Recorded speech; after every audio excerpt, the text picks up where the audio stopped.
বিসমিল্লাহির রহমানির রহিম। সালাতের গুরুত্ব ও ফজিলত।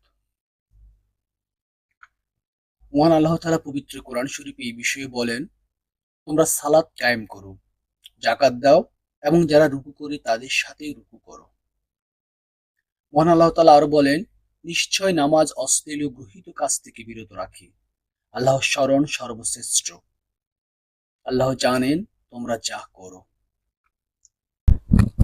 আল্লাহ তাআলা বলেন, যদি তারা তওবা করে সালাত কায়েম করে ও যাকাত প্রদান করে তাহলে তারা তোমাদের দ্বীনী ভাই। আর আমি বিধানসমূহে জ্ঞানী লোকদের জন্য সর্বস্তরে বর্ণনা করে থাকি। আল্লাহ তাআলা বলেন, অতএব দুর্ভোগ সেই সব সালাত আদায়কারীদের জন্য যারা তাদের সালাতে অমনোযোগী। আল্লাহ তাআলা বলেন, আমি আল্লাহ, আমি ব্যতীত কোনো ইলাহ নেই। অতএব আমার ইবাদত করো এবং আমার শরণার্থে নামাজ কায়েম করো। হাদিসে এসেছে, হযরত আনাস ইবনে মালিক রাদিয়াল্লাহু তাআলা বলেন, মিরাজ রজনীতে নবী করিম সাল্লাল্লাহু আলাইহি সাল্লামের উপর 50 ওয়াক্ত সালাত ফরজ হয়েছিল। পরপর তা কমিয়ে শেষ পর্যন্ত 5 ওয়াক্ত করা হয়। এরপর বলা হয়, হে মুহাম্মদ সাল্লাল্লাহু আলাইহি সাল্লাম, আমার কথার কোনো রদবদল হয় না। আপনার জন্য এই 5 ওয়াক্তের সওয়াব 50 ওয়াক্তেরই সমান।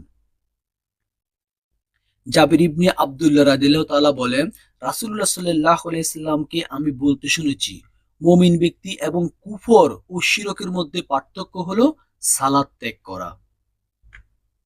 আবু হুরায়রা রাদিয়াল্লাহু তাআলা হইতে বর্ণিত, রাসূল সাল্লাল্লাহু আলাইহি সাল্লাম বলেছেন, 5 ওয়াক্ত সালাত এক জুমা থেকে পরবর্তী জুমা ও এক রমজান থেকে পরবর্তী রমজানের মধ্যবর্তী গুনাহসমূহের কাফফারা হয়ে যায়, যদি কবিরা গুনাহ থেকে বেঁচে থাকে।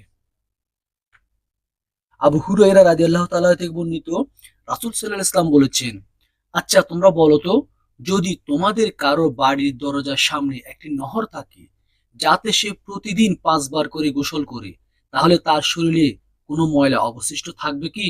সাহাবীরা বললেন, না, কোনো ময়লা অবশিষ্ট থাকবে না। তখন রাসূল সাল্লাল্লাহু আলাইহি ওয়াসাল্লাম বলেন, 5 ওয়াক্ত সালাতের উদাহরণ সেইরূপ, এর দ্বারা আল্লাহ পাপসমূহ নিশ্চিহ্ন করে দেন। আবু হুরায়রা রাদিয়াল্লাহু তাআলা থেকে বর্ণিত, তিনি বলেন, আমি নবী করিম সাল্লাল্লাহু আলাইহি সাল্লামকে বলতে শুনেছি, কিয়ামতের দিন বান্দার আমলসমূহের মধ্যে সর্বপ্রথম নামাজের হিসাব নেওয়া হবে।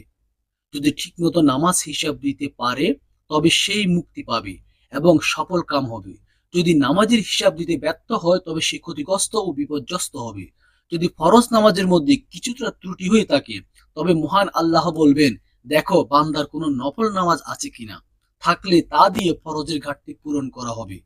অতঃপর সমস্ত কাজের বিচার পর্যায়ক্রমে এইভাবেই করা হবে।